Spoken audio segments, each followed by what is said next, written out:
ناظرین، اس وقت جو سب سے اہم سوال سب کے ذہن میں ہے وہ یہ ہے کہ کیا مولانا فضل الرحمان موجودہ سیٹ اپ کو بڑا ڈینٹ ڈالنے جا رہے ہیں؟ مولانا فضل الرحمان اور اسٹیبلشمنٹ کے درمیان یہ لڑائی جو ہے یہ بڑھے گی، رک جائے گی یا صلح ہو جائے گی؟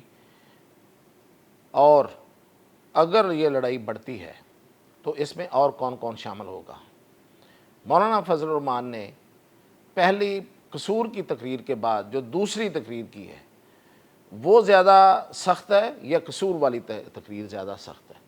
ان سب سوالوں کے جواب کے ساتھ بھی آتا ہے۔ دیکھیں، میرا جو ذاتی خیال ہے، لوگ مولانا فضل الرحمان کی جو اسلام آباد میں لائرز فورم کے ساتھ جو اس کا جو تقریر ہے اس کو زیادہ سخت قرار دے رہے ہیں۔ پہلی بات تو یہ ہے کہ لائرز فورم جے یو آئی کا ہے کہاں؟ وہ تو ایویں ایک اکٹھ کیا انہوں نے لائرز فورم کے نام سے۔ ان کے پاس کتنے وکیل ہیں؟ مولانا فضل الرحمان کے پاس مولوی تو ہو سکتے ہیں مدرسوں کے پڑھے ہوئے، اور وہ لاتعداد ہیں، اس میں کوئی شک نہیں ہے۔ وہ اتنے ہیں کہ وہ نکلتے ہیں تو سڑکیں گلیاں بھر جاتی ہیں، اور پھر ان کے ساتھ وہ جو کوئی وردیوں والے بھی لیے پھرتے ہیں، وہ تو انہوں نے ایک فورس بھی بنائی ہوئی ہے۔ اب سب سے پہلے بات تو یہ ہے، سوال یہاں پہ اٹھتا ہے کہ یہ فورس کس چیز کی ہے بھائی؟ جب آپ پاکستان میں رہ رہے ہیں اور پاکستان کی فورسز کے سائے میں رہ رہے ہیں تو اپنی فورس کیسے بنا سکتے ہیں آپ؟ اور اگر مولانا فضل الرحمان سے میں یہ سوال کر رہا ہوں تو پھر میں دوسری طرف بھی یہ سوال کر رہا ہوں کہ کیوں اجازت دی گئی اس فورس کو؟ اپنے ہاتھ سے تراشے ہوئے صنم آج تک ان کے سامنے آئے ہیں، یہ تاریخ گواہ ہے۔ جس بھی صنم کو انہوں نے خود سے تراشا ہے وہی ان کے سر پہ آ کے آیا ہے۔ خیر، یہ ان کا معاملہ ہے، وہ فورس بنانے دیں، وہ فورس بنائیں۔ سوال تو ہم اٹھا ہی دیں گے کبھی نہ کبھی، تھوڑا دھیمے، تھوڑا سخت، کبھی نہیں اٹھائیں گے کبھی اٹھائیں گے، یہ تو پھر وقت چلتے ہی رہتا ہے اس طرح سے۔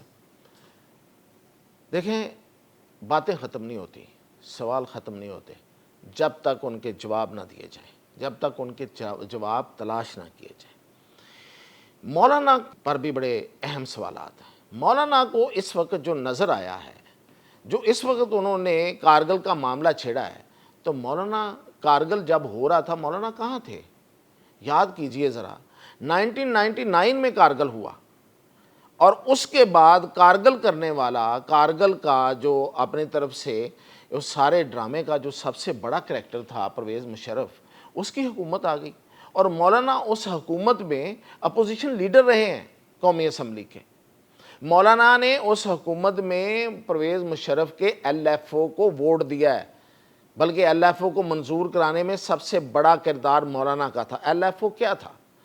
ایل ایف او ان عدالتوں، ججوں کو نتھ ڈالنے کا وہ قانون تھا، یعنی کہ اپنی مرضی کے جج لا کے بٹھا دیے تھے، کورٹس کی کورٹ تبدیل ہو گئی تھی۔ آج لوگ عدلیہ کے بارے میں جو اقدامات ہیں گورنمنٹ کے، ان کو بہت یاد کرتے ہیں، بہت بات کرتے ہیں، یہ بھی ٹھیک ہے، میں اس کے حق میں نہیں ہوں، لیکن جو کچھ اس وقت ہو گیا تھا کہ ایک پورے کا پوری آپ عدالت ہٹائیں اور اس کی جگہ پہ دوسرے جج لا کے بٹھا دیں اپنی مرضی کے، جنہوں نے آپ کے کہنے پہ ایک شخص کے حلف کے نام کا حلف اٹھایا تھا، وہ ایل ایف او تھا۔ وہ ایل ایف او میں، اس ایل ایف او کے پاس کرانے میں مولانا فضل الرحمان کا ہاتھ تھا۔ پرویز مشرف کو قومی اسمبلیوں سے جو ان کی صدارت کو جو ویلیڈیٹی ملی تھی، جو ان پہ مہر لگی تھی، ان کے شرعی ہونے پہ، مولانا فضل الرحمان کا ہاتھ تھا۔ اور پھر یہی نہیں ہے، بلکہ مولانا فضل الرحمان کی ایک حکومت بھی تھی خیبر پختونخوا میں، جس کو پرویز مشرف کی بھرپور مدد حاصل تھی، اس کی مدد کے بغیر کیسے حکومت رہ سکتی تھی؟ پھر ایک ایم ایم اے بنا تھا، اسی کی حکومت تھی نا، ایم ایم اے بنا تھا۔ اسے کہنے کو تو یہ ایم ایم اے جو تھا، اس کو تو لوگ تو اس کو ملا ملٹری اتحاد کہتے تھے۔ تو اس وقت سوال یہ ہے، سوال تو میں نے کہا نا ختم نہیں ہوتے، میں نے جیسے سوال ادھر بھی اٹھایا تو ادھر بھی اٹھا رہا ہوں کہ حضرت مولانا اس وقت تو ابھی کچھ ہی دیر ہوئی تھی کارگل ہوئے کو، اور ساری چیزیں سامنے آ چکی تھیں، آپ نے کیوں سوال نہیں اٹھائے تھے؟ یہ جو سوال آج آپ اٹھا رہے ہیں، سوال اٹھانے میں آپ کو کبھی نہیں روکتا، میں نہیں کہتا کہ آپ سوال نہ اٹھائیں، لیکن وقت جو ہے وہ کون سا وقت ہے جو سوال اٹھانے کا؟ اس پر تو سوال اٹھے گا۔ یہ تو نہیں ہو سکتا کہ آپ جب دل چاہے آپ بات کو چھپا لیں، جب دل چاہے آپ اس ہنڈیا کا ڈھکن اٹھائیں اور اسے بیچ چوراہے میں دے ماریں اور پھوڑ دیں اپنی طرف سے۔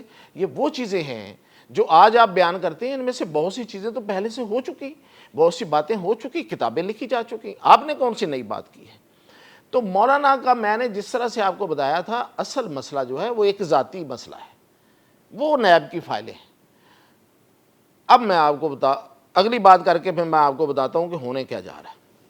اگلی بات یہ ہے کہ کچھ لوگ کہتے ہیں کہ اسلام آباد کی تقریر جو ہے وہ قصور کی تقریر سے زیادہ سخت تھی۔ ایسا نہیں ہے، غور سے سنیے ذرا۔ قصور کی تقریر جو تھی وہ ایک غسیل مولانا فضل الرحمان کی تقریر تھی، اور اگر آپ ان کے ان لہجے کو اور اس سٹائل کو اور ان کے چہرے کے تاثرات کو نوٹ کریں تو اس میں ان کے لفظ خشک ہو رہے ہیں، ان کی سانسیں تیز چل رہی ہیں، اور ان کے الفاظ جو تھے وہ ان میں بڑا کٹاؤ تھا، اور اسی اپنے زور خطابت میں وہ شہداء کے بارے میں نامناسب ترین، میں ان کو گھٹیا ترین کہتا ہوں، الفاظ کہہ گئے۔ یہ مولانا کو مان لینا چاہیے تھا۔ اس کو ماننے میں مولانا کی شان نہیں کم ہوتی تھی۔ مولانا ایک مذہبی شخصیت تو ہیں، چاہے وہ اس کو سامنے زیادہ نہیں لاتے، وہ اپنی سیاست کو سامنے زیادہ لاتے ہیں۔ سیاستدان وہ مذہبی شخصیت سے زیادہ ہیں، بڑے ہیں، میں اس بات کو تسلیم کرتا ہوں، اعتراف کرتا ہوں کہ وہ سیاستدان بڑے ہیں، مذہبی رہنما وہ کم ہیں۔ مذہب کا تو شاید انہوں نے کچھ پڑھا ہے یا نہیں پڑھا، وہ قرآن کی تلاوت اچھی کر لیتے ہیں، شاید انہوں نے ترجمے سے قرآن بھی پڑھا ہو، کچھ قرآن فہمی بھی ہو، لیکن عالم دین تو نہیں ہے وہ۔ تو وہ ایک مذہبی رہنما آپ کہہ لیں، ہاں سیاستدان وہ بڑے ہیں، تو ان کو کم از کم اس کی لاج رکھ لیتے اور شہداء کی شہادتوں پر دیا گیا اپنا بیان واپس لے لیتے۔ یہ ان کا بڑا پن ہوتا۔ سب لوگ کہتے کہ بس ٹھیک ہے یار، مولانا نے جو سمجھا کہ اس نے غلط کہا ہے اس نے واپس لے لیا ہے، باقی پہ مولانا ڈٹا ہوا ہے۔ اب یہ کہنا کہ ہم معافی نہیں مانگیں گے، میرے باپ نے اسی لیے مجھے پیدا کیا تھا کہ میں معافی نہ مانگوں، یہ کیا بات ہوئی بھائی؟ یہ کون طے کر کے پیدا کرتا ہے کہ میں معافی نہ مانگوں؟ پیدا تو اللہ کرتا ہے، پیدا آپ کو اللہ نے جو بھی بنا کے بھیجا ہے، اس کے بعد آپ کی تربیت ہوئی، پھر آپ نے جو بھی آپ نے عروج و زوال دیکھا، زیر و بم دیکھا، اس میں آپ کی شخصیت بنی ہے۔ یہ والدین پہ الزام کیوں لگا رہے ہیں کہ انہوں نے کہا تھا کہ معافی نہیں مانگنی؟ معافی مانگنے والا تو بڑا ہوتا ہے۔ اب کیا ہوگا؟